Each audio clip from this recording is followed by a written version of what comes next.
Is going to address cadets who are, frankly, just can't wait to get out of there after 4 arduous years at West Point. But he also is addressing a group of officers that some of whom appear to have broken with the president, including the U.S. military's top officer, who just a few days ago admitted he was wrong to walk through Lafayette Square with the president. And when he did, the world took notice.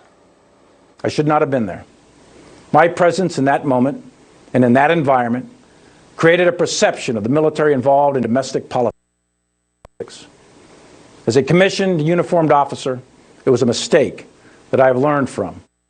General Milley's mea culpa marked the second time this month a top Pentagon leader appeared to break with the president amid widespread protests. This week, when top defense officials said they were open to changing the names of 10 U.S. Army bases named after Confederate generals, including Fort Bragg, President Trump said he would not even consider the move. His press secretary read off the tweets.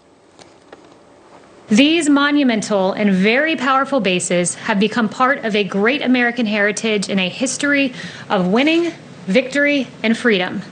The United States of America trained and deployed our heroes here and won 2 world wars.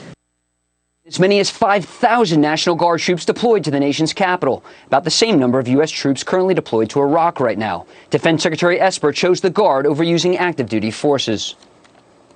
The option to use active duty forces in a law enforcement role should only be used as a matter of last resort and only in the most urgent and dire of situations. We are not in one of those situations now. I do not support invoking the Insurrection Act. The U.S. military prides itself on remaining apolitical, but recall when General Winfield Scott ran for president while in uniform 4 times. He eventually captured the Whig nomination in 1852. General Scott is buried at West Point, Neil. Neil? It's a very good parallel you just did there, my friend. Thank you very, very much, Lucas Tomlinson. Following all this very, very closely. He's quite the historic buff there. So we are following this. We're going to follow what the president has to say. Again, a lot of attention is given to West Point graduations, as is obviously to be expected here. This is a special year, given COVID-19 and the distancing provisions that will be in effect. They usually hold it inside their stadium that can seat in excess of 45,000. They're not going to do that this year, and they are going to maintain distancing between the graduates, the cadets themselves.